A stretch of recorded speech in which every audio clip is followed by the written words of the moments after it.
Um grande abraço para você que escolheu a Band Mais para se manter muito bem informado neste sábado. O nosso assunto hoje, nós vamos falar sobre o Grupo de Líderes Empresariais de Campinas, o LEAD. E para abordar esse tema, nós convidamos a presidente do LEAD, Silvia Queiroz, a quem nós agradecemos a presença em nossos estúdios. Obrigado, Silvia. Obrigada, eu que estou muito contente aqui para debater dois assuntos interessantes, né, que me pediram, que é a telemedicina, assunto que foi abordado há uns dias atrás, e também explicar um pouquinho o que é o LEAD, o que nós estamos promovendo em Campinas e região metropolitana. E aqui comigo a jornalista Ingrid Lopes, a nossa querida Didi, estreando aqui também. Seja bem-vinda. Obrigada, Edson. Bom dia, Silvia. Bom dia. A gente vai ter uma conversa bem legal aqui sobre a telemedicina que chegou para inovar o atendimento médico. Bom, e como eu sou minoria aqui, eu vou deixar as honras da casa, então, para a Didi fazer a primeira pergunta para a Silvia Queiroz. Silvia, bom dia. Bom dia. Vamos começar falando sobre o que é o LEAD, qual é a função do LEAD para a sociedade de empresários aqui de Campinas. Perfeito. Bom, o LEAD é um grupo de networking focado em relacionamento público-privado para benfeitorias e discussões, dependendo da unidade da sua região. Então, o de Campinas engloba a cidade de Campinas, a região metropolitana e também Jundiaí. Então, a gente aborda e faz uma conexão entre os líderes empresariais, são empresas de grande porte, e são feitos debates multitemáticos e multissetoriais, sempre visando a conexão e o resultado, que é gerar negócios, que gera emprego, que gera renda e que movimenta a sociedade. Agora, eu estou entendendo que tem muita gente que participa do LEAD, né? Como é que você faz na hora que você cria um evento, você monta uma palestra? Como é que você divide esse pessoal? Porque eu imagino que seja muita gente, né? Sim, nós temos um comitê de gestão, um conselho dentro do LEAD, de cada unidade, onde nós debatemos que assuntos são de interesse dos nossos filiados. Então, para entender, os nossos filiados são hospitais, indústrias farmacêuticas, indústrias como montadoras, indústrias de alimento e algumas empresas de serviço. Então, nós temos vários temas sempre surgindo. Alguns de tecnologia, como no início do ano nós debatemos o metaverso, por exemplo, que era uma coisa que estava muito em alta, inclusive a partir de criptomoedas. Então, aí você fala, nossa, mas de criptomoedas vocês foram para a saúde? Ou, às vezes, fazemos convite de algumas autoridades públicas para vir conversar. É muito variado. Sim, é variado porque as indústrias e as empresas dentro do LEAD são variadas. Então, dentro do nosso comitê, a gente define temas. Uma vez por mês, abordamos esse tema, fazendo o convite aos filiados que se interessem e fazemos convites especiais a pessoas ou empresas que não são filiadas, mas que nós sabemos que vão vir para agregar. Tá? Porque o intuito do LEAD é o networking. Networking é uma rede. Para você construir uma rede, você tem que ter pessoas. Então, a gente vai construindo redes, né, de acordo ao tema que nós vamos abordando. E, assim, reforçando de que, ao unir essas pessoas em torno de um tema e de um interesse comum, surgem oportunidades de negócios, que é o fim, né, e o desejo do LEAD. Uhum. Nesses encontros que vocês promovem, esses debates, palestras, enfim, quem pode participar? Os filiados, de acordo, por exemplo, se é um evento como um seminário ou um fórum, os filiados, o poder público em torno do tema, tá? Então, por exemplo, quando foi da telemedicina, nós convidamos secretários de saúde do entorno, porque era um tema que interessava aos secretários de saúde. Se é um tema de logística, de construção, nós convidamos os secretários de infraestrutura da região. Então, sempre o poder público está presente nos eventos do LEAD, tá? E nós sempre vamos convidar associações que estão no entorno e grandes empresas que às vezes não são filiadas do LEAD, mas com certeza agregam muito para a sociedade e para a cidade, então também são convidados.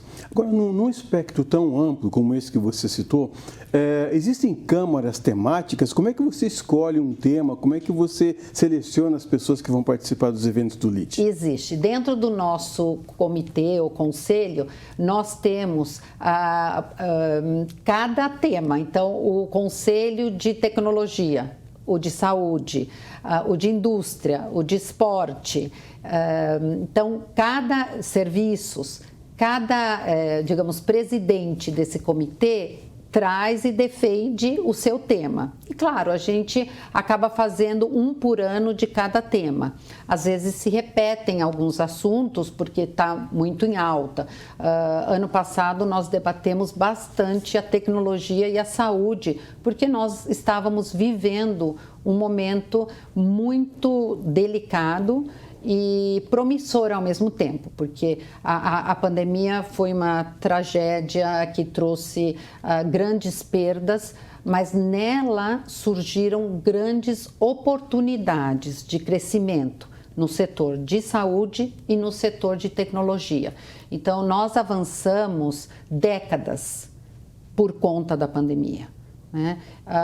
Nós mudamos hábitos, simplificamos alguns hábitos também por conta da pandemia e algumas mudanças foram positivas, tá? A telemedicina, ela existe antes da pandemia, porém ela quadriplicou de utilização, né, de números pós-pandemia ou durante a pandemia, né? Então, assim, foram setores que realmente cresceram, e o de construção civil, né, que despontaram e cresceram de uma forma assim, muito grande, né? Então, é o tema que mais a gente acaba abordando, tá? E dentro do LEAD também existem encontros que são menores, mais exclusivos, apenas para afiliados. Nós promovemos almoços ou jantares no intuito desse networking que eu falo, que é do fortalecimento do elo e das relações. Então, nós também temos esses sim são exclusivos dos filiados. Uhum. Esses filiados chegam até o LEAD como? Por exemplo, uma empresa de saúde que talvez não fosse filiada até a pandemia, chegou nova para vocês? Como acontece esse processo? Sim, lógico que sempre tem uma indicação, mas existem requisitos. A empresa tem que, no mínimo, faturar de 100 a 200 milhões de reais ano, tem uma quantidade de empregados que ela tem que ter, então existe uma ficha que se preenche, que se analisa para a aceitação. Campinas é uma região, a região metropolitana de Campinas, né?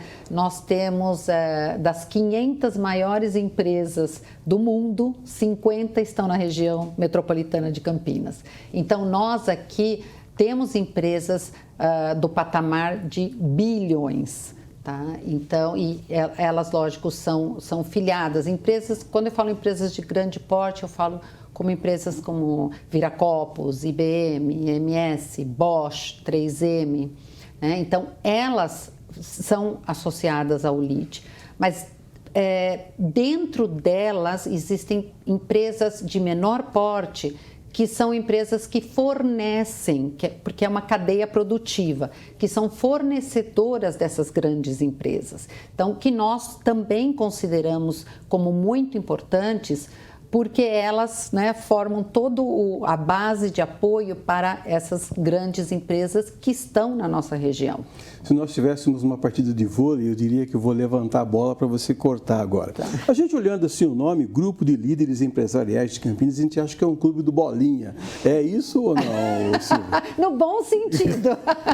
É um grupo, mas olha, no mundo existem muitos grupos ou clubes, né, que se reúnem para debater. Sempre que esses debates sejam positivos, tragam alguma benfeitoria eu acho que é válido, né? Porque quando a discussão assim, ela promove negócios, o negócio não é uma coisa assim singela entre duas pessoas, neste caso.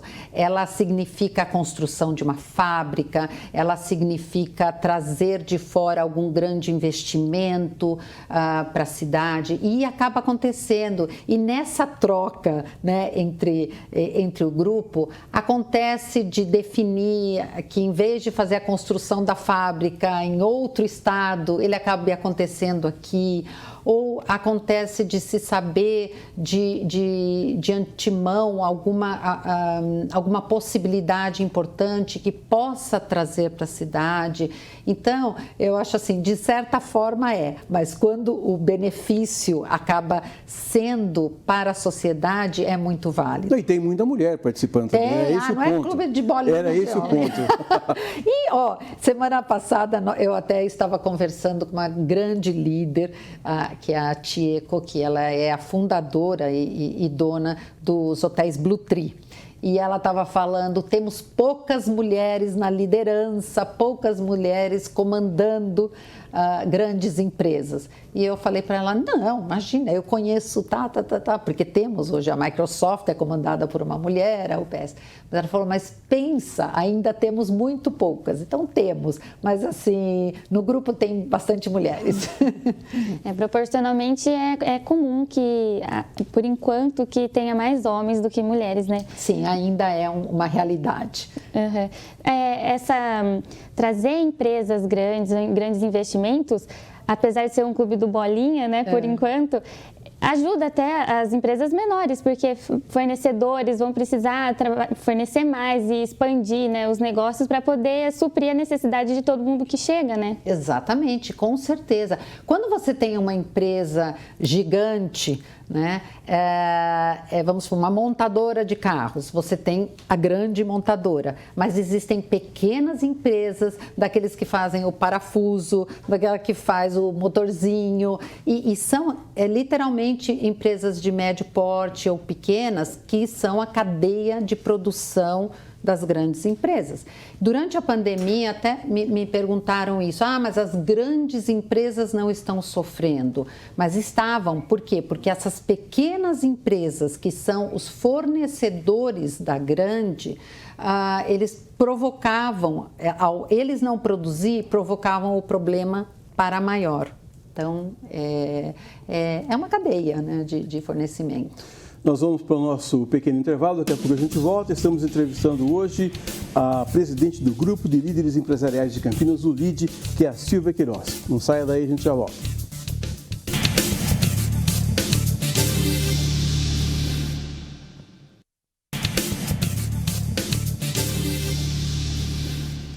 Voltamos com o nosso Band de Entrevista de hoje, conversando com a Silvia Queiroz, presidente do LIDE, que é o Grupo de Líderes Empresariais de Campinas. Dite.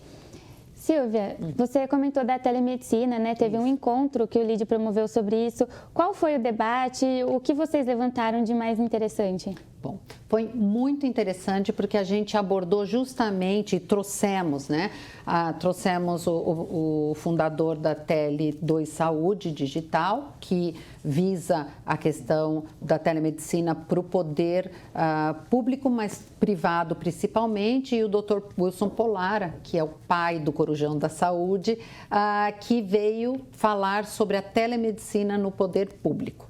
Então, o debate abordou como a telemedicina cresceu, né? Até teve uma hora que o Dr.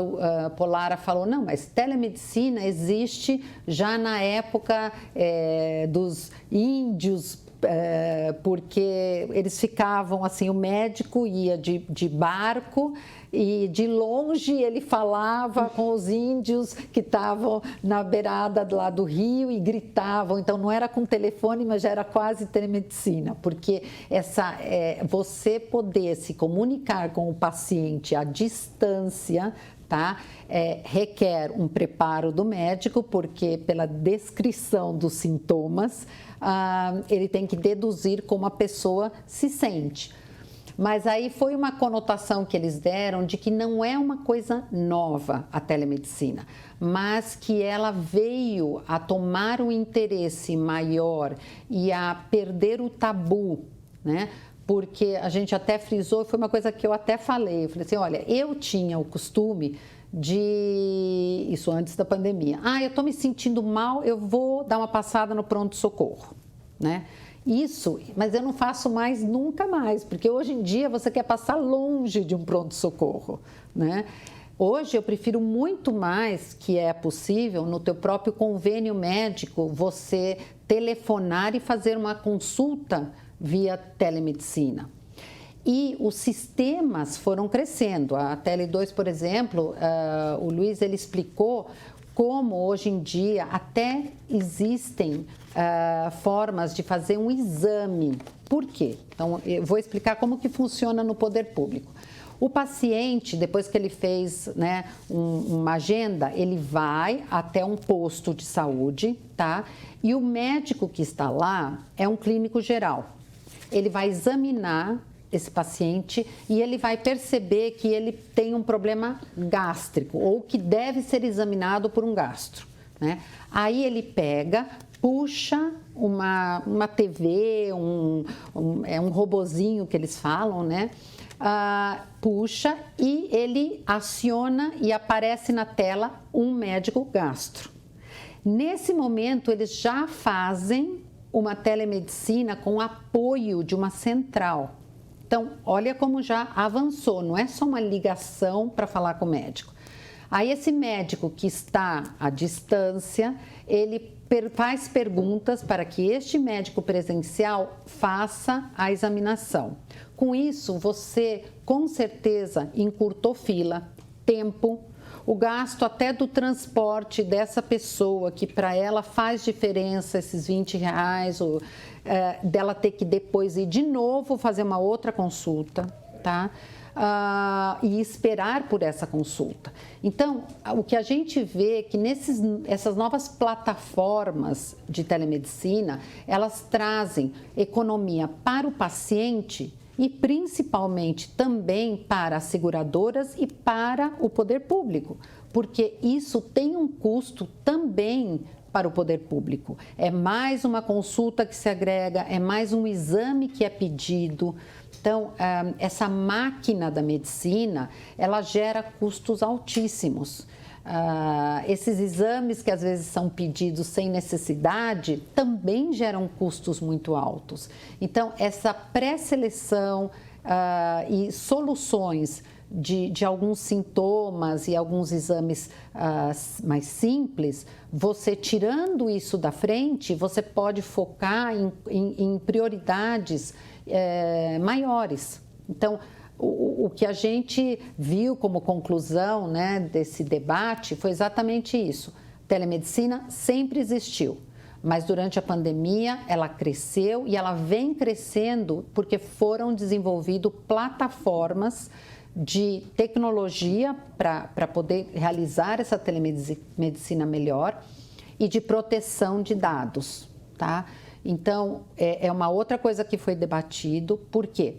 Quando você vai fazer uma consulta, tem que ter um prontuário, tem que ter todo o teu estudo passado também. Porque, vamos supor que por via de telemedicina, você falou que estava com dor de cabeça. A pessoa que está atendendo, ela entra no teu estudo, no teu prontuário e vê que você é hipertenso ou que você tem alguma outra doença. Ele também vai ser orientado via os teus dados, o que ele pode te indicar ou o que ele pode sugerir. E esses dados têm que ficar na nuvem, porque onde você estiver, o médico pode, né, o plantonista no caso, pode ir e ver qual é o teu passado médico. Tá? Não só nessa... Eu imagino que o seu público tenha sido, na maioria, de gestores da área de saúde, né? Sim. Agora, o interessante seria também que essa técnica, ou que a telemedicina, fosse aplicada também nas unidades básicas de saúde. Que é para onde todo mundo corre quando precisa, né? Sim, são aplicados. Quando eu falo do poder público, é das unidades básicas de saúde. tá? Que hoje em dia tem filas. Outra coisa, foi muito mostrado lá, a TL2 mostrou, por exemplo, no Amazonas. Tá? Então, no meio da selva, como é que um médico vai e, né, nos postos?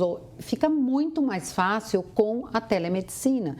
Então, quando eu me refiro ao poder público, é exatamente isso, nos hospitais públicos, nos postinhos de saúde. Porque, vamos supor, uma pessoa está muito doente, ela tem que subir no ônibus, ir até não sei onde para fazer a consulta. Se ela vai no posto, e no posto ela já consegue, através da telemedicina apoiada por, por pessoas mais técnicas, ele já consegue resolver tudo lá. Olha as vantagens de qualidade de vida, de gastos que isso pode trazer. Ganhando tempo. Ganhando tempo, tudo. Sim, sobre as pessoas irem ao postinho e ter uma pessoa mais técnica para auxiliar. Como funcionaria? A pessoa chega lá, passa os sintomas, faz a triagem como é normalmente e aí uma pessoa acompanha ela durante a consulta? Sim, esse médico, digamos, ou enfermeiro, tal, no posto, junto a uma equipe que está através de uma televisão, tá? Quem está nessa televisão é uma plataforma, então são médicos que estão num escritório, é uma base, existe uma plataforma com médicos de todos os setores, tá? Que são acionados, não só para esse posto, é acionado, então pode ter uma central em São Paulo que vai atender 20 cidades, né? Porque é de acordo ao que eles são solicitados. Tá? É a plataforma da sustentação para uma série de consultas. Tá? Então, tem duas formas, com a plataforma e a forma que muitos estão usando, que é por via telefone da sua casa, que faz a comunicação através do convênio médico, não sei se vocês já chegaram a ver, sim, mas os convênios médicos agora você pode falar com um clínico geral. E daí ele fala, ok, agora nós vamos lhe colocar em contato com o especialista. Então, toda essa triagem é feita pelo telefone. No posto de saúde ou no consultório médico, é feito através dessa plataforma. Voltando a falar do LEAD, Silvia, você falou no bloco anterior sobre o metaverso. Sim. E eu posso criar um perfil sensacional e me apresentar para você como um grande empresário. Qual é o filtro que você vai fazer para me aceitar ou não no LEAD? Bom, nós ainda, enquanto a gente não estiver muito firme com o 5G, ainda esse traslado não vai acontecer. Mas a gente, entre aspas, já tem, né? Porque hoje, nas mídias sociais, você pode falar e dizer e mostrar o que você quiser inventar, né? Então, ainda não é o metaverso, é a realidade. Mas sim, você poderia criar uma figura. A seleção viria no pessoal. Ainda tem coisas que não substitui o presencial, né? Certo. E no LEAD, como ele falou, de se apresentar como um grande empresário, vocês recebem várias solicitações e aí agendam uma conversa, vocês conversam sobre o ramo da pessoa para ver em qual grupo ele se encaixaria? Sim, primeiro existe o contato, aí se preenche uma ficha e aí nós também fazemos uma pesquisa via site, né? Porque como são empresas grandes, é fácil você fazer assim, o estudo da empresa. E lógico, passa por entrevistas e tudo mais. Então, é possível você saber, óbvio, é muito fácil, né? Eu acho que o ser humano às vezes se engana e tem essa qualidade também de conseguir passar o que não é, mas a gente acaba uma hora conseguindo ver, né, a realidade. É sempre muito fácil. E onde é que o LEAD se reúne? O LEAD se reúne em lugares de acordo ao tema. Então, isso é uma coisa que a gente, lógico, nós temos escritórios, tudo, mas quando nós abordamos, por exemplo, agora a telemedicina, nós fizemos no auditório de um filiado nosso, né, o Instituto IOU, que é um hospital público, que inclusive inaugurou Recente agora. Recentemente. Nós fizemos a pré-inauguração, o nosso foi na sexta, na terça-feira foi a inauguração. Então, é o auditório de um dos nossos associados. Fazemos jantares, os jantares fazemos em restaurantes ou nas próprias empresas. Então, as empresas filiadas gostam de receber na sua casa, digamos, porque é uma forma também dos associados irem até elas. Bom, quero agradecer então a presença da Silvia Queiroz, presidente do LIDE, Grupo de Líderes Empresariais de Campinas. Muito obrigado pela aula que você deu para a gente aqui sobre o empresariado e também sobre a telemedicina. Obrigado. Eu agradeço muito. O tema dá para ficar conversando bastante, mas eu agradeço muito a oportunidade de poder expor tanto o LIDE como a telemedicina. Obrigada. Ingrid Lopes, muito obrigado. E agora já faz parte do nosso cast fixo aqui do programa. Faço parte do casting agora. Foi ótimo conversar com você, Silvia. Adorei. Obrigada pela conversa. Um grande prazer. Obrigada. E foi um prazer para nós também ter você na nossa companhia. Estaremos de volta na semana que vem com mais um Band Entrevista. Até lá, bom final de semana.